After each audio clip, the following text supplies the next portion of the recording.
ಮಾಡಿಕೊಂಡಿದ್ದಾಳೆ ಸತಿದೇವಿ ಅಂತ ಹೇಳಿ ಈ ಶಿವನಿಂದ ಪರವನ ನಾನು ಕೇಳಲ್ಲ. ಈ ಶಿವನಿಂದ ಪರವನ ಕೇಳಿ ನಾನು ಮತ್ತ ಶಿವನ ಹತ್ರ ಹೋಗಲಿ. ಅಯ್ಯೋ ಹೋಗ ಯಜ್ಞದ ಕುಂಡದ ಹತ್ರ ಹೋಗ್ತಾನೆ. ಅವರೆಲ್ಲರಿಗೂ ಹೇಳ್ತಾನೆ, ವಿಷ್ಣು ಹೇಳ್ತಾನೆ, ನಿಮಗೆಲ್ಲರಿಗೂ ಕೂಡ ಸರಿ ಅನಿಸಿದೆ ಯಜ್ಞವೇ. ಶಿವನನ್ನು ಬಿಟ್ಟು ಮಾಡುವಂತ ಯಜ್ಞ ಇದು ನಿಮಗೆಲ್ಲರಿಗೂ ಸರಿ ಅನಿಸಿದೆ. ಶಿವನನ್ನು ಬಿಟ್ಟು ನಿಮಗಾದರೂ ಒಂದಿಷ್ಟು ಹೇಳಲಿಕ್ಕೆ ಬರಲಿಲ್ಲವೇ? ಶಿವನ ಬಿಟ್ಟು ಯಜ್ಞವನ್ನ ಮಾಡಬಾರದು ಅಂತ ತಿಳ್ಕೊಂಡು ಹೇಳಬಾರದೇನು ನೀವು ಕೂಡ? ಎಲ್ಲರೂ ಸುಮ್ಮನೆ ಕುಳಿತುಕೊಂಡರು. ವಿಷ್ಣು ವೇದ ಘೋಷಗಳನ್ನು ಮಾಡುತ್ತಾ ಕುಳಿತುಕೊಂಡಿದ್ದಾರೆ. ಎಲ್ಲರೂ ಮುಖವನ್ನು ಕೆಳಗೆ ಮಾಡಿಕೊಂಡು ಕುಳಿತುಕೊಂಡರು. ಸತಿದೇವಿ ಹೇಳಿದ ಬಳಿಕ ಮುಖವೆಲ್ಲವೂ ಸಪ್ಪಾದವು. ಶಿವನನ್ನು ಬಿಟ್ಟು ಮಾಡುವಂತ ಯಜ್ಞ ಇದು ಯಜ್ಞವೇ ನಿಮಗೆ? ಯಾರ ಸಲುವಾಗಿ ನೀವು ಯಜ್ಞವನ್ನು ಮಾಡ್ತಾ ಇದ್ದೀರಾ?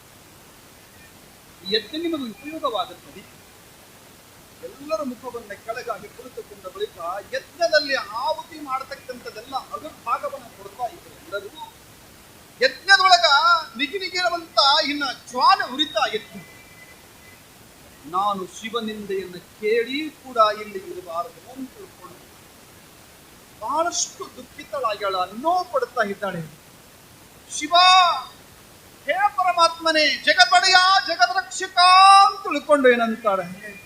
ಎಲ್ಲರೂ ಯಜ್ಞದ ಕುಂಡ ದೇವ ಋಷಿಗಳು, ನಾರದ ಮಹರ್ಷಿಗಳು, ನಂದಿ, ಭೃಂಗಿ, ದದೀಚಿಯನ್ನ ಬಿಟ್ಟು ಉಳಿದಿರ್ತಕ್ಕಂಥವರು ಎಲ್ಲರೂ ಕೂಡ ಅಲ್ಲಿ ಕುಳಿತುಕೊಂಡಿದ್ದಾರೆ. ಎಲ್ಲರೂ ಹಿಂಗ ನೋಡ್ತಾರೆ. ನೋಡುವಷ್ಟರೊಳಗಾಗಿ ಈ ಶಿವನಿಂದಿಯನ್ನು ಕೇಳಿ ನಾನು ಇರಲಾರೆ ಅಂತ ತಿಳ್ಕೊಂಡು ಆ ಮಾಡುವಂತ ದಕ್ಷಿಣ ಯಜ್ಞ ಮಾಡತಕ್ಕದೊಳಗ ಯಜ್ಞದೊಳಗ ಹಾರ್ತಾಳೆ. ಯಜ್ಞದೊಳಗ ಹಾರಿದ ಬಳಿಕ ವೇದಘೋಷವನ್ನ ಮಾಡತಕ್ಕಂಥ ವಿಷ್ಣು ಮಂತ್ರವು ಕಂಠಕ್ಕೆ ಬಂದು ನಿಂತುಕೊಂಡು ಮಾತನಾಡಿಲ್ಲ.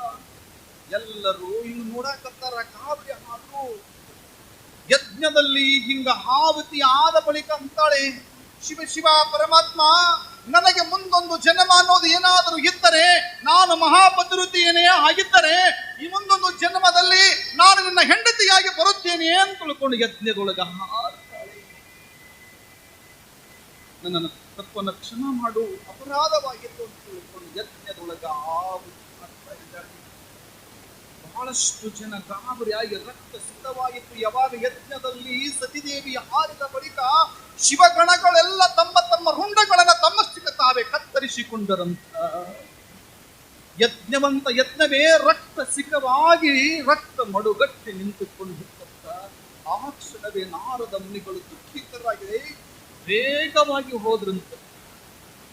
ಶಿವನತ್ರ ವೇಗವಾಗಿ ಹೋಗಿ ಹೇಳ್ತಾರ. ಹೋಗಿ ಹೇಳಕತ್ತರು, ಜಗದೊಡೆಯ ಜಗದೀಶ್ವರ ಹರಹರ, ದಕ್ಷ ಮಾಡುವಂತ ಯಜ್ಞದಲ್ಲಿ ಸತಿದೇವಿ ಹಾರಿ ಪ್ರಾಣ ತ್ಯಾಗವನ್ನು ಮಾಡಿದ್ದಾಳೆ ಎಂದು ತಿಳ್ಕೊಂಡು ಹೇಳಿದ. ಹೇಳುವುದಷ್ಟೇ ತಡ, ಕೋಪ ಜ್ವಾಲೆ ಉರಿತು ತಪ್ಪಿತ್ತು. ಅಷ್ಟಕ್ಕೆ ಎಲ್ಲ ಪರಮಾತ್ಮ ತಾನು ಕಟ್ಟಿರುವಂತ ಜಡೆಯನ್ನ ಕೆಳಗೆ ಹಾಕಿದ. ಭಯಂಕರ ಕೋಪಿಷ್ಠನಾಗಿ ಒಂದು ಸಾರಿ ಜಡೆಯನ್ನ ನೆಲಕ್ಕೆ ಅಪ್ಪಳಿಸಿದರಂತೆ. ಆ ಸಮಯದಲ್ಲಿ ವೀರಾವೇಶದಿಂದ ಸಹಸ್ರ ಭಾವವುಳ್ಳವನಾಗಿರ್ತಕ್ಕಂಥವನು, ಸಮಭಾವವುಳ್ಳ ಸಹಸ್ರಗಳ ಆಯುಧಗಳನ್ನು ಉಳ್ಳತಕ್ಕಂಥ ಒಬ್ಬ ವೀರಾದಿ ವೀರನಾಗಿರ್ತಕ್ಕಂಥವನು ಯಾವಾಗ ಜಡೆಯನ್ನ ಅಪ್ಪಳಿಸಿದ, ಆ ಸಮಯದಲ್ಲಿ ಒಬ್ಬ ವೀರಭದ್ರನ ಅವತಾರವಾಯಿತು.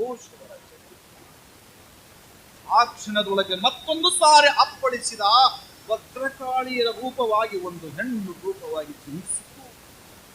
ಆ ಕ್ಷಣವೇ ವೀರಭದ್ರ ಕೈ ಮುಗಿದು ಬಂದು ಸರ್ವ ಆಯುಧಗಳನ್ನ ಕೈ ಒಳಗೆ ಹಿಡಿದುಕೊಂಡು ಸಹಸ್ರ ಗಣಗಳನ್ನ ನಿಂತುಕೊಂಡು ಹೇಳುತ್ತಾನೆ, ಪೂಜ್ಯ ಪಿತೃದೇವ, ಅಪ್ಪಣೆಯನ್ನು ಮಾಡು, ಏನು ನಿಂತುಕೊಂಡು ಬಳಿಕ ದಕ್ಷ ಮಾಡಿರುವಂತ ಯಜ್ಞವನ್ನು ಹೋಗಿ ಧ್ವಂಸ ಮಾಡಿ ಬರಬೇಕು. ದಕ್ಷ ಬ್ರಹ್ಮ ಮಾಡಿರ್ತಕ್ಕಂಥ ಯಜ್ಞವನ್ನು ಹೋಗಿ ನೀವು ಧ್ವಂಸ ಮಾಡಿ ಬರ್ಬೇಕಂತ ತಿಳ್ಕೊಂಡು ಹೇಳುವುದಷ್ಟೇ ತಡ, ಆ ಯಜ್ಞದ ಹತ್ರ ಇರುವಂತ ಸುತ್ತಮುತ್ತ ಎಲ್ಲರೂ ಕೂಡ ಅಶರೀರವಾಣಿ ಆಯ್ತು ಅಂತ ಆಕಾಶವಾಣಿ ಆಯ್ತು. ಹೇಗೆಂದು ಒಂದು ಹೇಳ್ತದೆ, ಇನ್ನು ನೀವು ಉಳಿಗಾಲವಿಲ್ಲ, ನೀವು ಬಹಳಷ್ಟು ಉಳಿಯುವುದಿಲ್ಲ, ನಿಮಗೆ ಜೀವ ಬೇಕು ಅಂತ ತಿಳ್ಕೊಂಡ್ರೆ, ನಿಮ್ಮ ಪ್ರಾಣ ಬೇಕು ಅಂತ ತಿಳ್ಕೊಂಡ್ರೆ ಈಗಿಂದೀಗಲೇ ನಿಮ್ಮ ಪ್ರಯಾಣವನ್ನ ಬೆಳೆಸಿ ಅಂತ ತಿಳ್ಕೊಂಡು ಅಶರೀರ ವಾಣಿ ಆದ ಬಳಿಕ ಆ ಕ್ಷಣವೇ ಎಲ್ಲರೂ ತಮ್ಮ ಇಷ್ಟ ಬಂದ ಕಡೆ ಎಲ್ಲರೂ ಹೊರಟರು ಅಂತ ಒಂದಿಷ್ಟು ಮಂದಿ ಗಟ್ಟಿ ಧೈರ್ಯ ಮಾಡಿ ಅಲ್ಲೇ ಕುಳಿತುಕೊಂಡ್ರು. ಆಗಿದ್ದ ಆಗ್ತದ ಹೋಗ್ತದ, ನಮ್ಮ ಹಣೆ ಬರದೊಳಗೆ ಏನಾಗ್ತದ ಆಗ್ಲಿ ಅಂತ ತಿಳ್ಕೊಂಡು ಒಂದು ಕ್ಷಣ ಅಲ್ಲೇ ಕುಳಿತುಕೊಂಡ್ರಂತ ವೀರಭದ್ರ ಸಹಸ್ರ ಗಣಗಳನ್ನ ಕರೆದುಕೊಂಡು ಭದ್ರಕಾಳಿ ಸಮೇತನಾಗಿ ಬಂದು ನೋಡ್ತಾನೆ. ಎಲ್ಲರೂ ಅಷ್ಟ ದಿಕ್ಪಾಲಕರು, ದಕ್ಷ ಬ್ರಹ್ಮನಿಗೆ ಏನು ಆಗಬಾರದು ಅಂತ ತಿಳ್ಕೊಂಡು ಅಷ್ಟ ದಿಕ್ಪಾಲಕರು ಅವರನ್ನ ತಡೆದು ನಿಲ್ಲಿಸಿದರು. ವೀರಭದ್ರ ಬರುವುದನ್ನು ತಡೆದು ನಿಲ್ಲಿಸಿದಂತ ವೀರಭದ್ರ ಯಾರನ್ನು ಎಲ್ಲರನ್ನು ಬಡಗೊಳಿಸುತ್ತ ಇಡೀ ಒಂದು ಯಜ್ಞದ ಏನಿತ್ತಲ್ಲ, ಯಜ್ಞ ಕುಂಡದ ರಕ್ತವಾಗಿ ಅಲ್ಲಿ ತಪ್ಪಿತ್ತು. ಅವಾಗ ವಿಷ್ಣು ಪರಮಾತ್ಮನ ಹತ್ರ ಹೋಗಿ ಹೇಳುತ್ತಾನೆ, ಪೂಜ್ಯ ತಂದೆಯವರ ಒಂದು ನಮ್ಮ ತಾಯಿಯ ಅಕಾಂದನ, ನಮ್ಮ ತಾಯಿಯ ಅಳುಲು ಕೇಳಲಿಲ್ಲವೇ ನೀನು? ನನಗೆ ಹೃದಯವೇ ಹೊಡೆದು ಹೋಗುವಷ್ಟು ಆ ನನ್ನ ತಾಯಿಯ ಆಕ್ರಂದ ನನಗೆ ಕೇಳಿತು. ನೀನು ಯಜ್ಞವನ್ನ ಮಾಡುವ ಸಮಯದೊಳಗ ನನ್ನ ತಾಯಿಯ ಧ್ವನಿ ನಿನಗೆ ಕೇಳಲಿಲ್ಲ. ನೀನು ನನ್ನ ತಂದೆಯ ಸಮಾನ.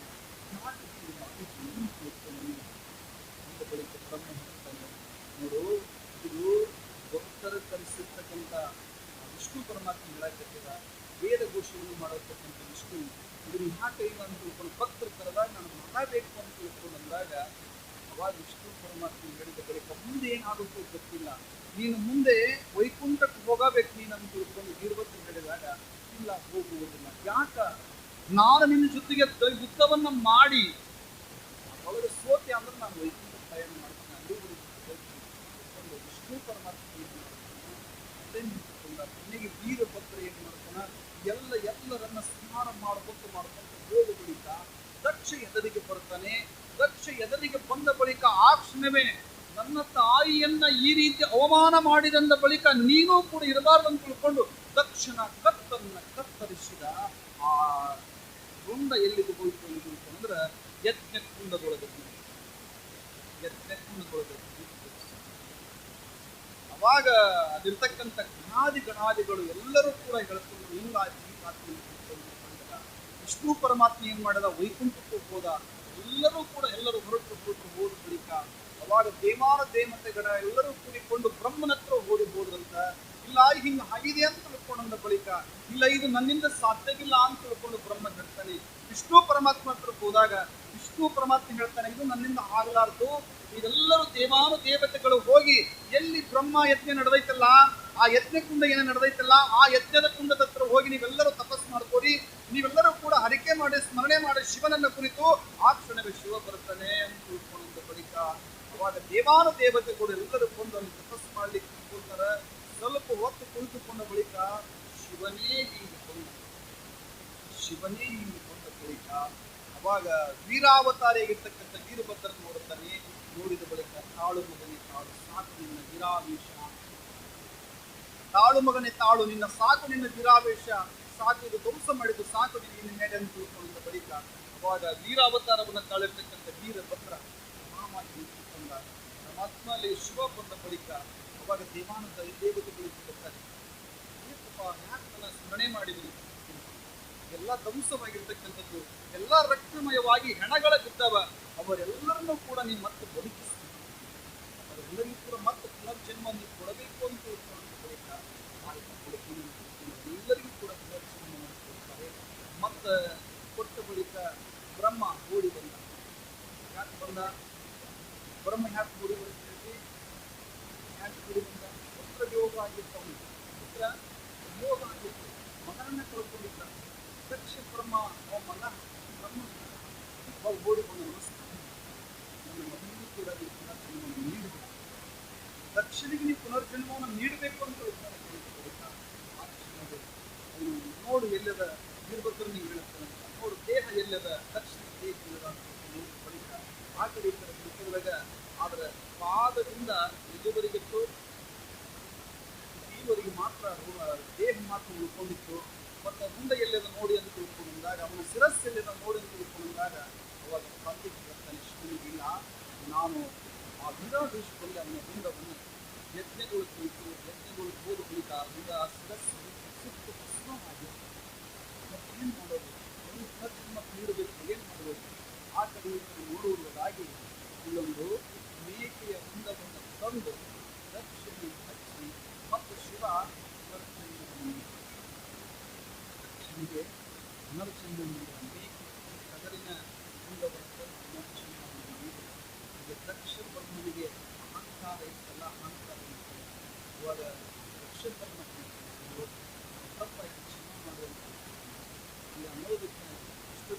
ಏನು ಮನೆಯನ್ನು ಜೀವಿಸಿ ಮಾಡೋದು. ಹಾಗಾಗಿ ಒಂದು ಮಾತು ಹೇಳಿದ ಅದು ಶಿವನನ್ನು ಮಾತು ಹೇಳ್ತಾನೆ. ನನ್ನ ಭಕ್ತರು 4 ರೀತಿಗಳಿಗಿರ್ತಾರೆ. ನನ್ನ ಭಕ್ತರು 4 ರೀತಿಗಳಿಗದಾರ. ಯಾರು ಅಂದ್ರೆ ಮೊದಲನೇವರು ಆತುರ ಅಂತ ಕರ್ಕೊಂಡ್ಬರ್ತಾರೆ. ಮೊದಲನೇವರು ಯಾರು ಅಂತ ತಿಳ್ಕೊಂಡ್ರೆ ಅವ್ರು ಹೇಳ್ಕೊಂಡ್ಬರ್ತಾರೆ ಆರ್ತರು ಅಂತ ಕರ್ಕೊಂಡ್ಬರ್ತಾರೆ. ನನ್ನ ಭಕ್ತರು ಹೆಣ್ಣದಲ್ಪ ಅಂತ ತಿಳ್ಕೊಂಡ್ರೆ ಉಪದೇಶ ಮಾಡಕ್ಕೆ ಹಾಗೆ ರಕ್ಷಣೆ. ಇವ್ರ ಭಕ್ತರು 4 ರೀತಿಗಳಿಗಿರ್ತಾರೆ. ಅವರು ಆರ್ತರು ಮತ್ತು ಜಿಜ್ಞಾಸಿಗಳು ಮತ್ತು ಆತುರರು, ಜ್ಞಾನಿಗಳು ಅಂತ ತಿಳ್ಕೊಂಡು ನನ್ನ ಭಕ್ತರು ಈ ರೀತಿ ಒಳಗೆ ಇರ್ತಾರ ಅಂತ ತಿಳ್ಕೊಂಡಿದ್ದ. ಆರ್ತರು ಅಂತ ತಿಳ್ಕೊಂಡ್ರೆ ಹೆಂಗಿರ್ತಾರೆ ಭಕ್ತರು? ಆರ್ತ ಭಕ್ತರು ಅಂತ ತಿಳ್ಕೊಂಡ್ರೆ ಆರ್ತ ಭಕ್ತರು ಅಂತ ಯಾಕೆ ಕರೀತಾರೆ ಅವ್ರಿಗೆ ಅಂತ ತಿಳ್ಕೊಂಡ್ರೆ ಅವ್ರು ಒಟ್ಟ ಒಂದು ದಿನ ದೇವ್ರ ಗುಡಿಗೆ ಹೋಗಿರ್ತಾರೆ. ಒಂದು ದಿನ ದೇವ್ರ ಗುಡಿಗೆ ಹೋಗಂಗಿಲ್ಲ, ಗಂಟಿ ಬಾರಿಸಂಗಿಲ್ಲ. ಅದಕ್ಕೆ ನೀವು ಒಂದು ಮಾತು ಅಂತಿರ್ತೀರಿ. ಏನಂತ ಹೇಳಿದ್ರೆ ಒಂದು ಮಾತು ಅಂತೀರಿ,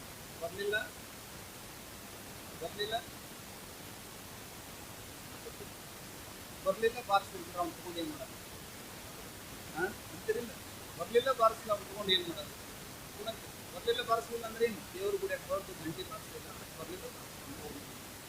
ಅದಕ್ಕೆ ಬರಲಿಲ್ಲ ಬಾರಿಸಲಿಲ್ಲ ಅಂತ ಅದಕ್ಕೆ ಹಂಗೆ ಅಂತಿರ್ತಾರೆ. ಬರಲಿಲ್ಲ ಬಾರಿಸ ಅವ್ರು ಏನಪ್ಪ ಅಂತ ತಿಳ್ಕೊಂಡ್ರೆ ಒಟ್ಟ ಗುಡಿಗೆ ಬರಂಗಿಲ್ಲ. ಗುಡಿಯಲ್ಲಿ ವಾಂತಿ ಹಾಕೈತೆ ಒಟ್ಟ ಈ ಪ್ರವಚನ ವಾಂತಿ ಹಾಕೈತೆ. ಅವ್ರು ಏನಂದ್ರೆ ಆರ್ತರು ಅಂತ ಕರೀತಾರೆ. ಅವ್ರು ಯಾವಾಗ ಗುಡಿಗೆ ಬರ್ತಾರ, ಯಾವಾಗ ಅವ್ರು ದೇವ್ರ ಹತ್ರ ಹೋಗ್ತಾರ, ಯಾವಾಗ ಅವರು ಸ್ವಾಮಿಗಳ ಹತ್ರ ಹೋಗ್ತಾರ ಅಂದ್ರೆ ಅವ್ರಿಗೆ ಕಷ್ಟ ಬರ್ತದೆ. ಅವಾಗ ಅವ್ರು ತೊಂದರೆ ಬಂದಾಗ ಹೋಗಿರೋ ಬರಂಗಿಲ್ಲ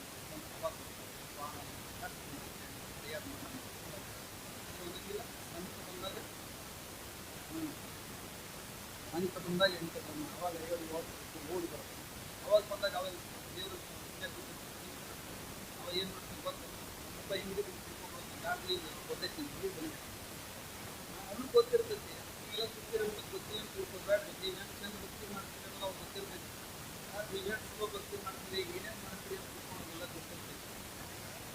ಸುಮ್ಮನೆ ತಾತ್ವಿಕವಾಗಿ ಸಂಕಟ ಬಂದಾಗ ಎಷ್ಟು ಪ್ರಮಾಣ ಕಷ್ಟ ಬಂದಾಗ ಓಡೋಡಿ ಬರ್ತಕ್ಕಂಥವ್ರಿಗೆ ಆರ್ತರ ಅಂತ ಕರೀತಾರೆ. ಎಷ್ಟೊಂದು ಮಂದಿ ಅಲ್ಲಂಗಿಲ್ಲ ಇವೆಲ್ಲರ ಅನ್ಬೇಕು ಕಷ್ಟ ಬಂದಾಗ ಓಡಾಡೋದಪ್ಪ ಬಾವಿ ಕೊಡಕ್ಕೆ ಬಾವಿ ಕೊಡಕ್ಕೆ ಹೋದಾಗ ನಾವು ತಿಳ್ಕೊಂಡಂತೀವಿ.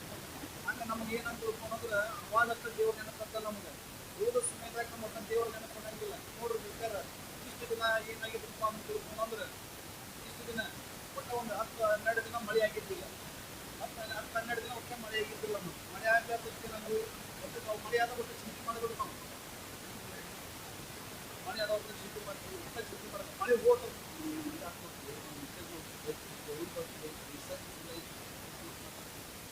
ಮಳೆ ಆಗ್ಬೇಕು ಏನು ತಿಳ್ಕೊಂಡಂತಿರ್ತೀವಿ. ಮೊದಲು ಮಳೆ ಆಗ್ಬೇಕಂತ ತಿಳ್ಕೊಂಡು ಅವಾಗ ಗೊತ್ತೈತೆ. ಅವರ ಸಂಕಟ ಬಂದಾಗ ನಾವೇನು ಮಾಡ್ತೀವಿ? ದೇವ್ರ ಗುಡಿಗೆ ಹೋಗಿಪ್ಪ ನೋಡೋನು ಕೂಡ ನೀರಾಗ್ತದೆ. ದಿನ ಇರಂಗಿಲ್ಲ ಅಂತ ದಿನ ಇರುತ್ತೆ. ನಾವು ಇಲ್ಲೇ ಹೋಗ್ತಾರೆ. ನಾವೇನು ಮಾಡಿದ್ರು ತಿಳ್ಕೊಂಡ್ರೆ ಸೋಮವಾರ ಬಂದ್ರೆ ಅಲ್ಲ ಮಂಗಳವಾರ ಎಲ್ಲ ಬುಧವಾರ ರೀ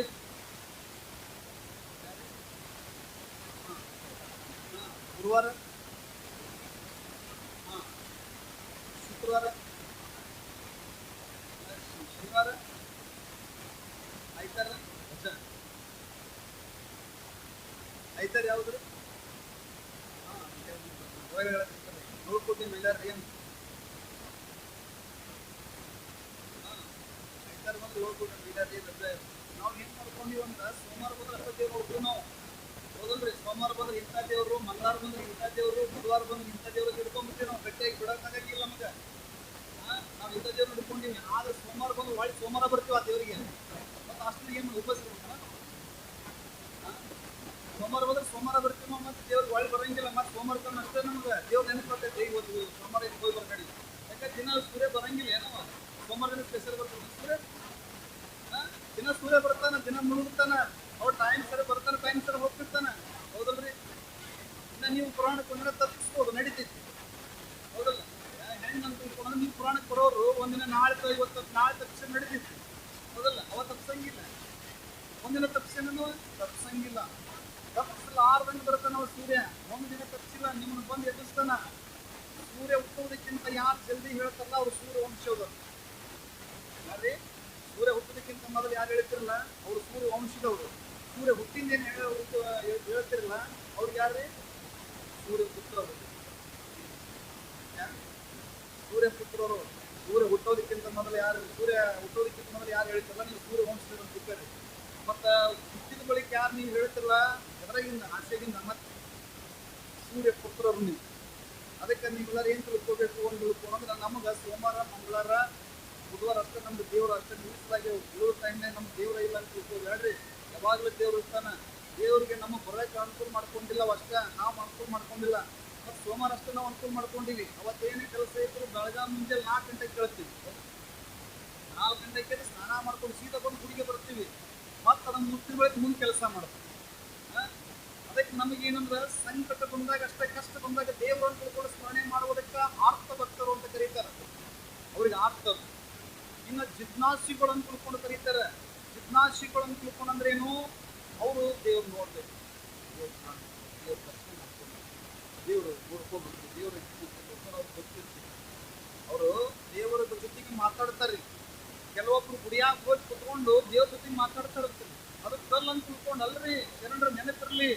ಅದಕ್ಕೆ ಕಲ್ಲು ಅಂತ ತಿಳ್ಕೊಂಡಂದ್ರೆ ಕಲ್ಲಂತ ಭಾವಿಸ್ತದ. ಕಲ್ಲ ಅಲ್ಲ, ಇದು ದೇವ್ರ ಅಂತ ತಿಳ್ಕೊಂಡು ನೀವು ಎಲ್ಲರೂ ಕುಡಿಕೊಂಡು ದೇವರ ಗುಡಿಯಾಗ ಹೋಗಿ ಒಂದು 10 ನಿಮಿಷ ನಿಮ್ಮ ಮನೆಯಾಗಿರ್ತಕ್ಕಂಥ ವಿಷಯಗಳು ಏನದಾವಲ್ಲ, ನಿಮ್ಮ ಮನೆಯಾಗಿರ್ತಕ್ಕಂಥ ಸಂಸಾರದಗಳು ಯಾರೋ ಅಂದಿರ್ಬೋದು, ಯಾರೋ ಬಿಟ್ಟಿರ್ಬೋದು, ಏನಾರ ಆಗ್ಲಿ, ಎಲ್ಲ ಅಂದಿರ್ತಕ್ಕಂಥ ಮಾತುಗಳು ನೀವು ದೇವ್ರ ಗುಡಿಯಾಗ ಕೂತಾಗ ಬರ್ತಿರ್ತವೆ. ಯಾರು ದೇವ್ರ ಹಿಂಗ ಆಗ್ಬೇಕಂದ್ರೆ ದೇವ್ರ ಹಂಗೆ ಮಾಡಕ್ ಹೋಗ್ತಾನ. ಎಲ್ಲರೂ ನಷ್ಟ ನೋಡ್ತಾನ, ಎಲ್ಲರೂ ನಷ್ಟ ನೋಡ್ತಾರ. ಎಲ್ಲರಿಗೂ ಗೊತ್ತೈತಿ. ಕಳ್ರು ಸ್ಕೂಲ್ರು ಎಲ್ಲರೂ ನಷ್ಟ ನೋಡ್ತಾನ. ನಾವು ಹೋಗಿ ಹಿಂಗೆ ಮಾಡಪ್ಪ ಅವ್ರ ಕೈ ಮುರಿತಾನೆ. ನಮ್ಮ ಮನಸ್ಸಿನಾಗ ನೋಡ್ಕೊಂಡು ನಾವು ಮುರ್ಕೊಂತೀವಿ ಹೊರತಾಗಿ ದೇವ್ರು ಎಂದು ಮುರಿಯಂಗಿಲ್ಲ. ನಾವು ತಿಳ್ಕೋಬೇಕು. ಏನಂತ ಆದ್ರೂ ತಿಳ್ಕೊಂಡ್ರೆ ಅಲ್ಲೇ ಕುತ್ಕೊಂಡು ಬಳಿಕ ವಿಶ್ವಾಸಕ್ಕೆ ಹಿಂದಿರ್ತಾರ. ಕಲ್ಲ ಅಂತ ತಿಳ್ಕೊಂಡು ಹೋಗಿ ಕುತ್ಕೊಂಡು ಕೂಡ ಕಲ್ಲಿನ ಜೊತೆ ಮಾತನಾಡಿದವ್ರು, ಕಲ್ಲಿನ ಜೊತೆಗೆ ಮಾತನಾಡಿದವರ. ಇದು ಕಲ್ಲ ಅಲ್ಲ, ಇದು ದೇವರು ಅಂತ ತಿಳ್ಕೊಂಡು ಭಾವಿಸಿಕೊಂಡು ಮಾತನಾಡಿದ್ರ ಬಳಿಕ ಆ ದೇವರು ಕಲ್ಲಿನ ಜೊತೆಗೆ ಅವ್ರ ಭಕ್ತರ ಜೊತೆಗೆ ಮಾತಾಡ್ತಾರೆ. ಇಂಥದ್ದಾಗುತ್ತೆ ಹೋಗಿ ಅಂತ. ಅದಕ್ಕೆ ಅವ್ರಿಗೆ ಜಿಜ್ಞಾಸಿಗಳು ಅಂತ ಕರ್ಕೊಂಡು ಬರ್ತಾರೆ. ಅಂಥವರಿಗೆ ಏನಂತಾರ? ಜಿಜ್ಞಾಸಿಗಳು. ಅವ್ರು ಯಾವಾಗಲೂ ಕೂಡ ದೇವ್ರ ಜೊತೆ ಮಾತಾಡ್ತಿರ್ತಾರೆ. ನಿಮ್ಗೆ ಗೊತ್ತಿರ್ಬೇಕಿಲ್ಲ, ಒಬ್ಬ ತಾಯಿ ಎಂಥವ್ರು ಏನು ತಿಳ್ಕೊಂಡ್ರೆ ಬಹಳಷ್ಟು ಪ್ರೇಮ ಆಗಿದೆ.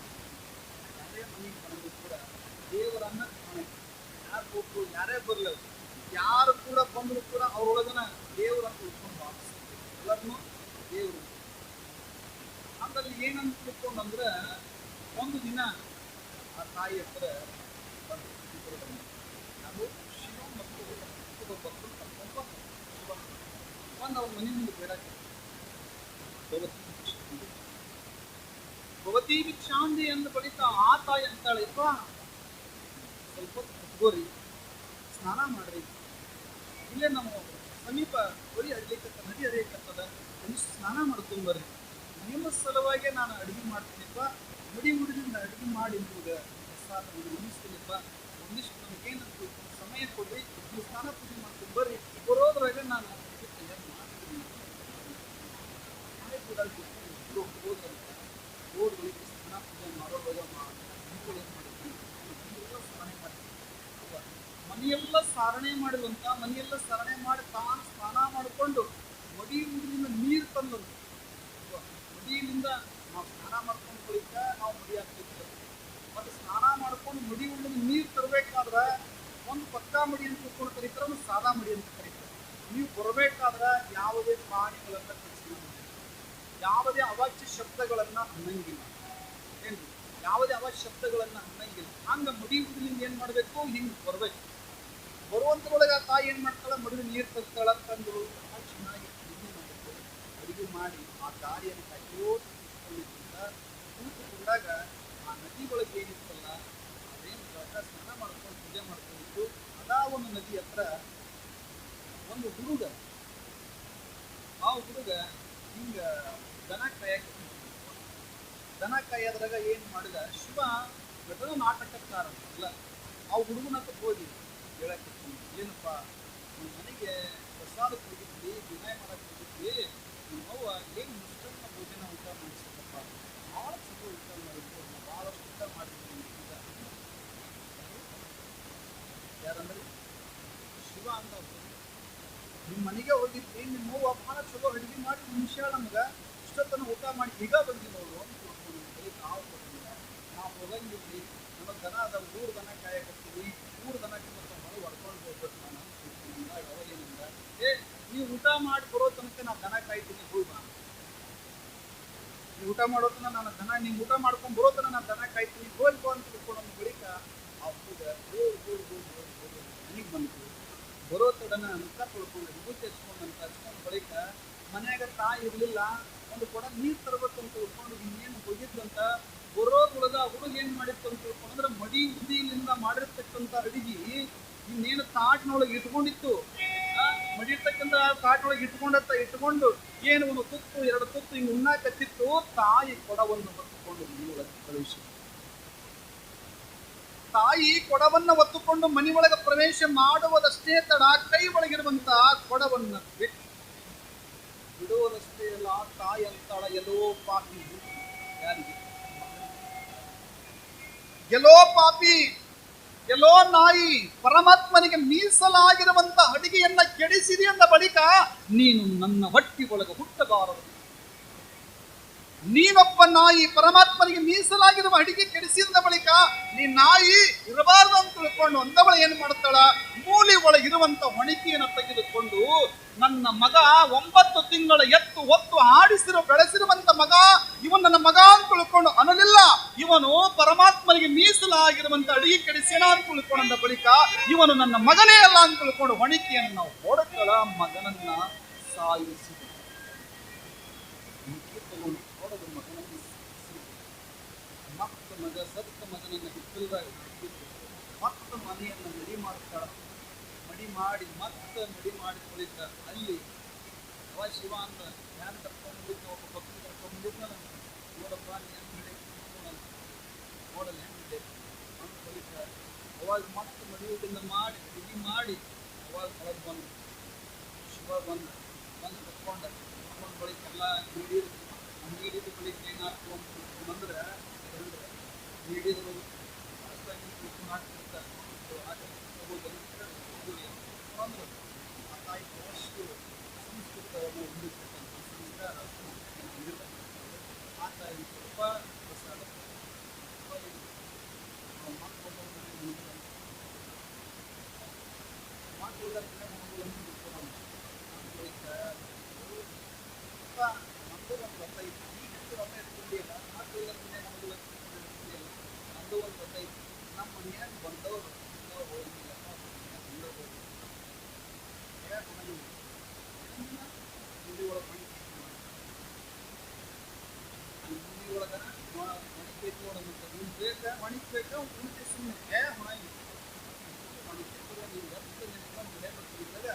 ಶಿವ ತನ್ನ ನಿಜ